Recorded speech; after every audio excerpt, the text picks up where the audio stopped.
Hello and welcome back to Prophecy of Pendor and our Ironman challenge. So you can see here that we are currently laying siege to Wolven Castle with our vassals, and I will attempt to take this. This looks like... oh wow. Okay, hello, look at this. Okay, so we've got crossbow nest up there, and a little bit over there in the front, and then another one over to the right. That might be kind of difficult. This might be kind of difficult. All right, well, I will try my best, but, well, thankfully, we have some vassals along with me right here, so it is going to be a little easier for us to deal with, because, of course, then I don't have to suffer seeing all of my... oh, okay, that was close. Seeing all of my Iron Knights get murdered. You know, I somehow think that I should literally just stand just far away from the crossbowmen in general, because they always seem to get massive amounts of damage on me initially, and then I kind of have to be super careful as I walk around, and I don't really like doing that, so it's going to be one of those times, isn't it? Anyway, my plan for the foreseeable future is to try and force the Empire into some kind of peace agreement. I have had a look. I have scouted out the various fiefs in Sarlian. There's only 3 of them left. And I didn't actually go up to Rain, but as far as I'm aware, there's about 600 units there. The last time that I went by there, they had about 600. So there's that. But otherwise, Sarlian has almost... I would say probably almost 1,000 units, maybe even over 1,000 units, because usually they have about 800 or so in the garrison itself. And then they have a whole bunch of vassals as well. And that is, of course, going to make things very, very difficult for us. So that's definitely something that I want to try and avoid, if at all possible. But being able to force the Empire into a peace agreement is going to make everything else much easier, because then we don't have to worry about the Empire attacking Ethos, we don't have to worry about them raiding our villages, and so on and so forth, because the Kingdom of Sarlian right now is actually really very well contained.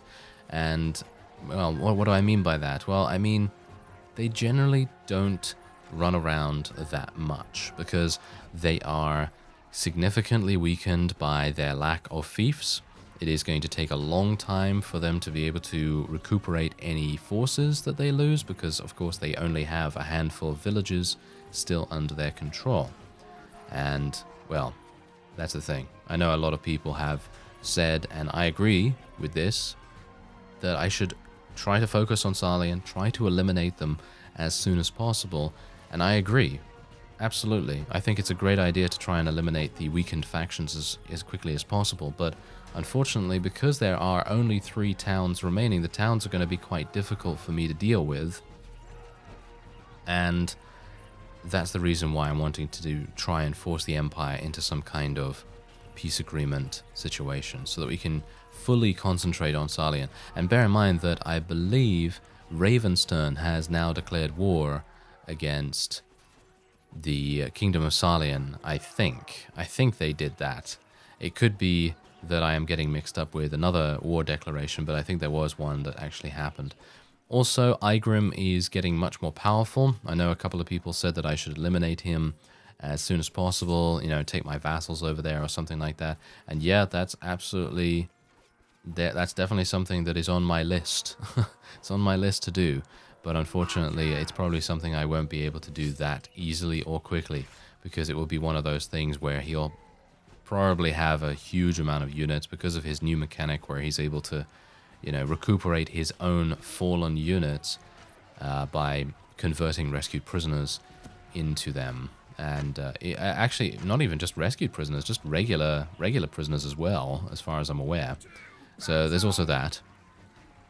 But the longer it goes on, the worse it's going to get, isn't it? So it's probably one of those things that I will have to deal with at some point in the future. Oh, and there we go. We actually leveled up. Very nice to see that. Now, if only I could just get up here, then I would be in a really, really nice position. I'm actually going to try and go on the left. This is a crazy layout. I gotta say, this is an absolutely crazy layout. I gotta say that I'm just really, really pleased that we have these Iron Circle Centurions with us right here, because if I didn't have those from, I believe it's Agathon. Agathon is here. He's helping us. And that actually brings me to the next point. It's kind of a bit weird how the vassals that I've created from companions, for example, Alistair and Boadis, and I think that's it, actually. Those guys are not here. They are, for some reason, nowhere to be seen. I don't know why they are not showing up in this area, because it would make sense for them to, do that, because I've called for a campaign. But no, it's just Archon Agathon and Donovan and Roland. Roland is always extremely good at what he does, and he always shows up whenever we have any kind of campaign going on. And that's exactly what you want from one of your vassals, isn't it? Especially one such a, as powerful as Roland, because he has around 320 units every single time I see him. And I was actually hoping that Alistair would be somewhere around that kind of power, because having another vassal with about 300 units, maybe even just 250, but somewhere around there would make things so much easier, because I've seen Agathon and Donovan, and I believe there's one other vassal with us as well. They have around 100 to 150 units, nothing too large. And that is obviously to be expected, because I haven't really given them that many fiefs or anything like that. So it is definitely my fault that they don't have larger parties. But the point is that Roland and Alistair are just so different in how they react to various situations. Alistair seems to want to be much more offensive, so he tends to run around by himself, and he tends to get himself into kind of bad situations, and as a result usually gets taken prisoner, which is kind of bad. And we're gonna do a crowd surf. Oh yes, that actually worked. Wow, I'm kind of surprised, very surprised in actual fact. Okay, well, let's see if I can maybe survive. Okay, now don't die now. Don't die now, because these things are doing piercing damage, probably. We don't really want to take any more damage than we have to, thank you very much. Have we killed everyone behind me, by the way? Yeah, I think we have. Okay, I think we have. That's absolutely fine. Just got to check, just to make sure, because there might be... No, I think there might actually be some additional crossbowmen up there, but I don't think we need to worry so much now, because we are pushing forward. And I think our forces are gonna be prepared. So I think this is good.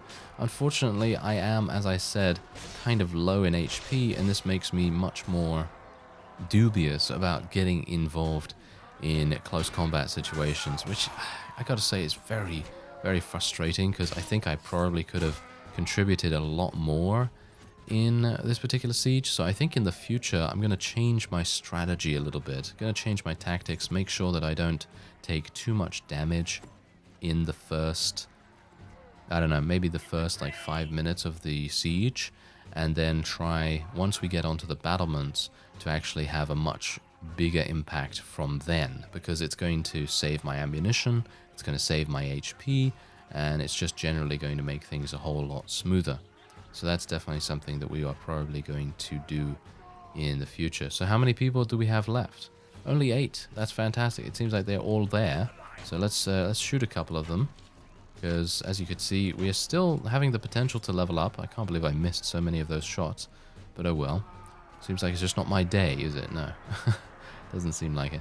Anyway, I did make a brief stopover at White Stag Castle, and I retrieved my various Iron Sergeants that were actually present there. Because, of course, if you don't know already, knighthood orders do tend to automatically recruit the units that they can produce, basically. So, if you have the unit, so for example, in my case, if you have Pendor Knights, then you can make them into Iron Knights, and it's the same thing with the automatic recruiting, although you don't use anything, so you don't use any of your resources to get these units out. So it's a really, really nice feature to utilize as much as you can, in the way that you literally just go there, take them out of the garrison every so often, and then you will allow the knighthood order to continue producing units, which is really great.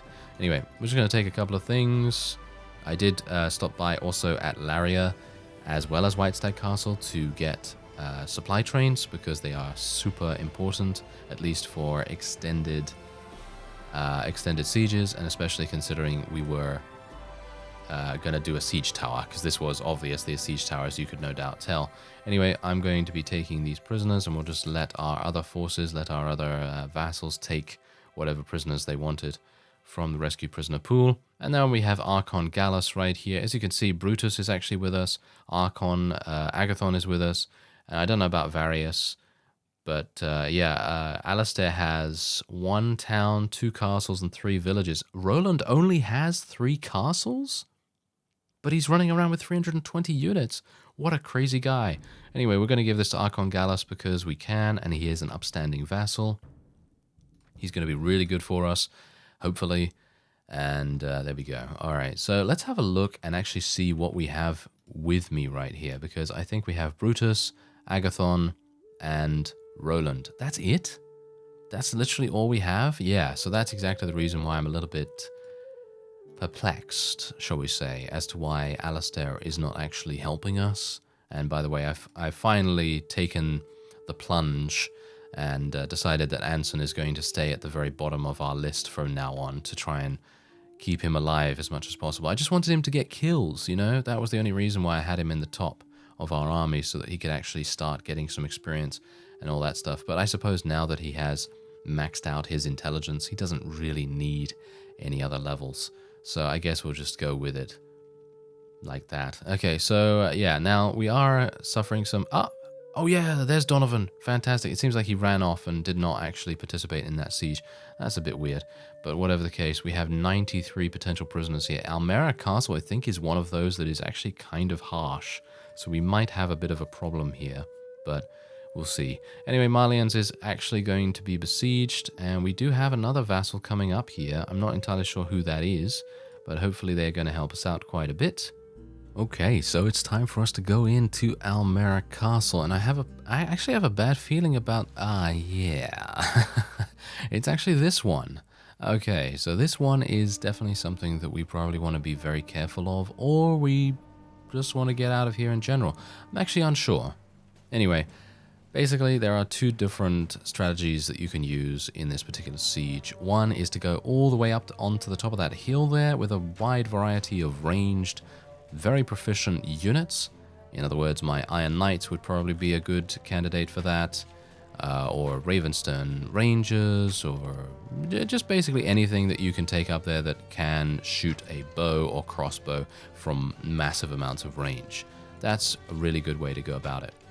However, the other one is more of a suicide kind of thing, where you are going to have to run into the center of this keep, and you're going to get shot from a variety of different angles, and you probably don't want to do that. Let's just say that. You probably don't want to do it because you're just going to get murdered, because, let's face it, the Empire, they're pretty good. They've got some amazing crossbowmen, and a lot of their infantry have thrown weapons that are pretty damaging, and those things are going to do a lot.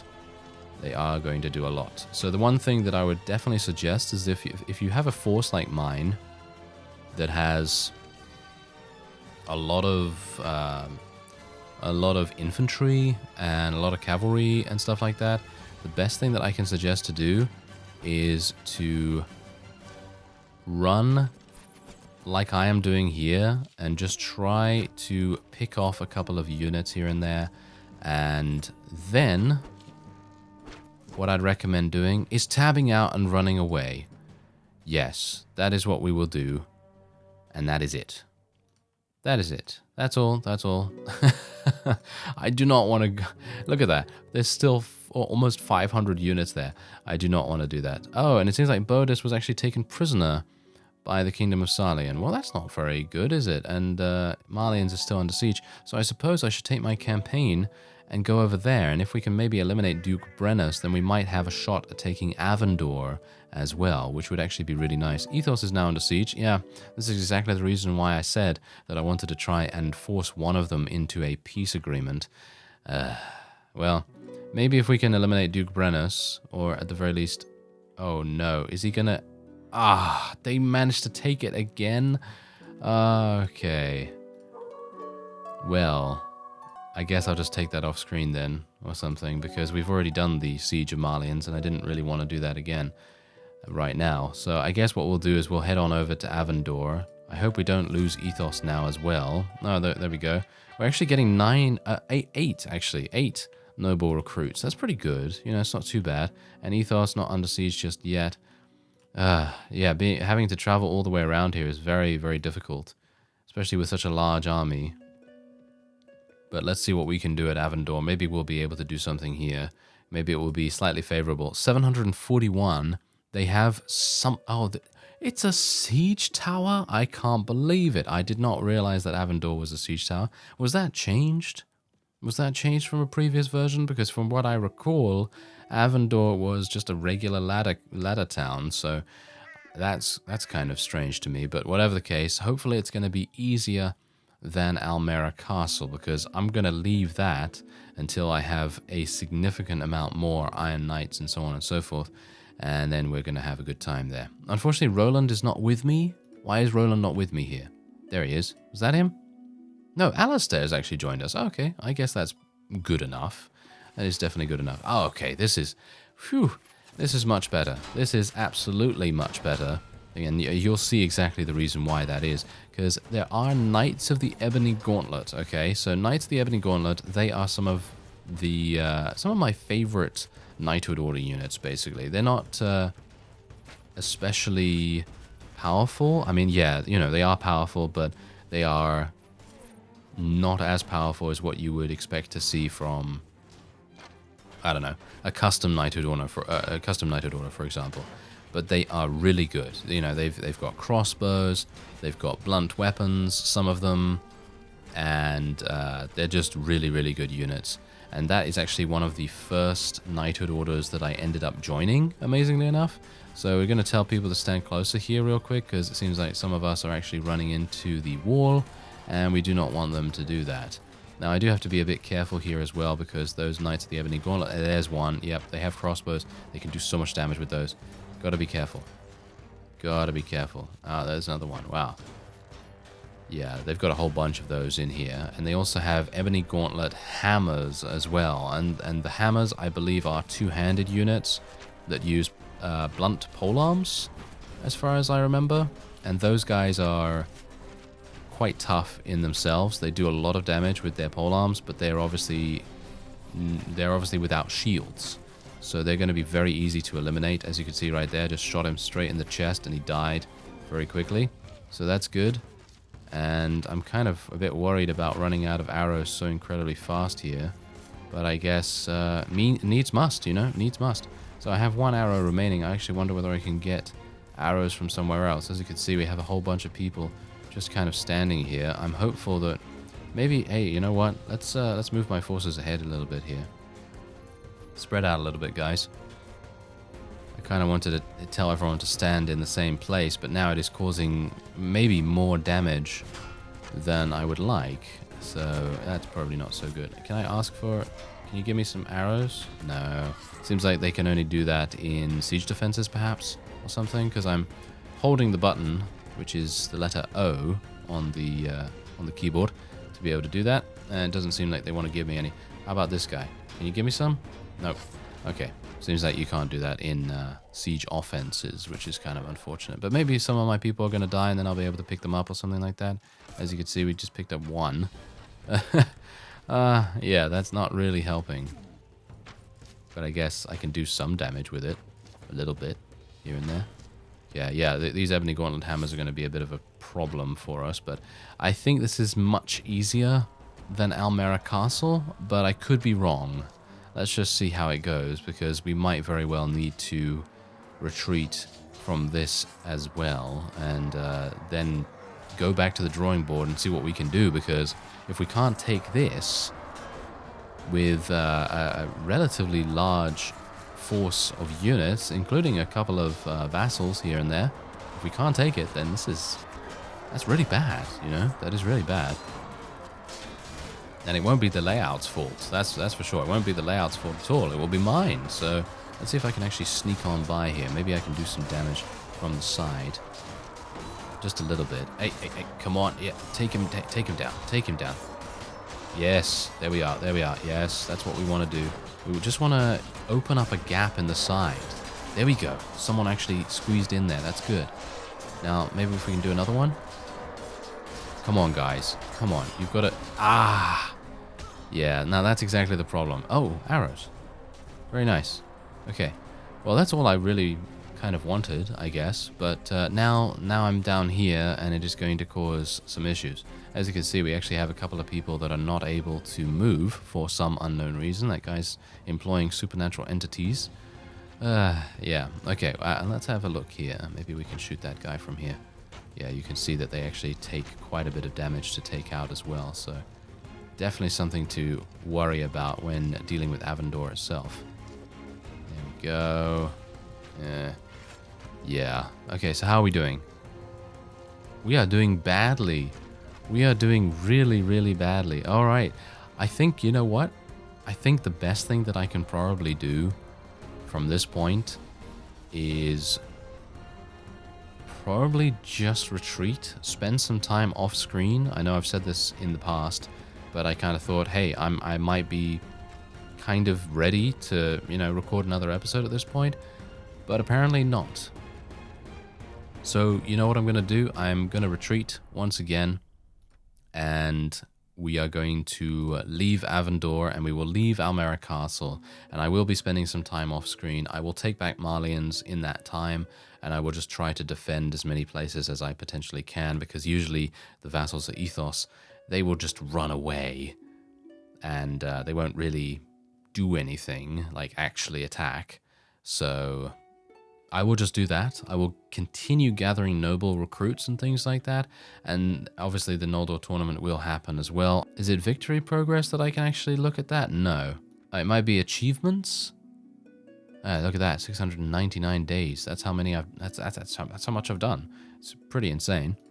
There we go. We have won 13 Noldor tournaments, so I will now have the opportunity to go over to Alacre and ask them for the mystical rune plate. So that's going to be nice, and in the next episode we'll take a look at that, as well as a Noldor tournament and so on and so forth. But otherwise, I thank you very much for watching, and I will see you next time.